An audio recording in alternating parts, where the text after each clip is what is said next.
The Attack on Pearl Harbor by Lindsay Chapman and Brian Katersky. Narration by Brian Katersky. In the morning of 8 a.m. on December 7th, 1941, Oahu, Hawaii had a surprise coming their way. A typical Sunday morning for the U.S. military in Pearl Harbor was usually a time of relaxation. Many of them were either still asleep, eating breakfast, or getting ready for church. The Japanese had been planning an attack at Pearl Harbor in the Hawaiian island of Oahu that would hold a huge onslaught against Malaya, the Philippines, and the Netherlands East Indies. The Japanese had two main goals in mind. One was the destruction of American aircraft carriers, which were known to come to Pearl Harbor on a regular basis on the weekends. The other plan was the sinking of as many capital and battleships as possible. If the Japanese were to fulfill these goals, then their wish would be answered by neutralizing America's air and sea power in the Pacific for at least 6 months.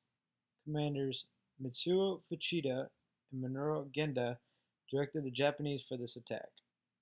On that morning, an American destroyer marked a Japanese submarine trying to proceed into Pearl Harbor. The missiles were fired and they continued on without expecting anything else from Japan. At 6 a.m., 183 Japanese planes were launched as a part of the first wave of the attack. Around 7:15 a.m., 167 additional planes were launched in the second wave to join the attack on Pearl Harbor. The two waves split up into different routes. The first route progressed overland at low altitude across the island. The second route approached from the south, coming from overseas and around the island. The first bombs and torpedoes were dropped with the first wave at 7:55 a.m. The aftermath of the first 2 hours of the bombing was catastrophic.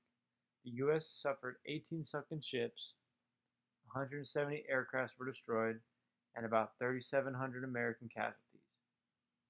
The Japanese lost very little men in the bombing. The U.S. aircraft carriers were out at sea during this time, so the Japanese could not destroy them as wanted to in their plan. But they did move on to the battleships, the 7 battleships, Nevada, Arizona, Tennessee, West Virginia, Maryland, Oklahoma, and California, were all lined up, known as Battleship Row, was destroyed by the Japanese. Nevada was hit by one torpedo, causing the battleship to move and causing an obvious target for the Japanese.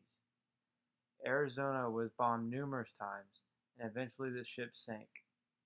Tennessee was hit by 2 bombs and was damaged by oil fires. West Virginia was hit by 9 torpedoes and sank very quickly. Even though Maryland was hit by 2 bombs, damage was not as bad as the others. Oklahoma was hit by 9 torpedoes and started to sink nearly upside down, trapping a lot of crew members. And California was hit by 2 torpedoes and a bomb and eventually sank 3 days later. On the first wave of the Japanese planes, their target was the U.S. airfield. The Japanese bombed the planes, the hangars, the dorms, and mess halls that were near the airfields.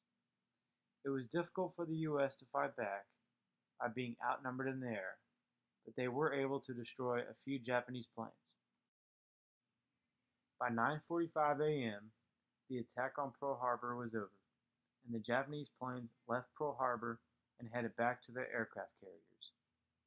The end of this attack killed a total of 2,335 servicemen, and 1,143 were wounded, and 68 civilians were killed, and 35 were wounded. At 12:30, President Franklin D. Roosevelt declared war on Japan, and the United States entered World War II.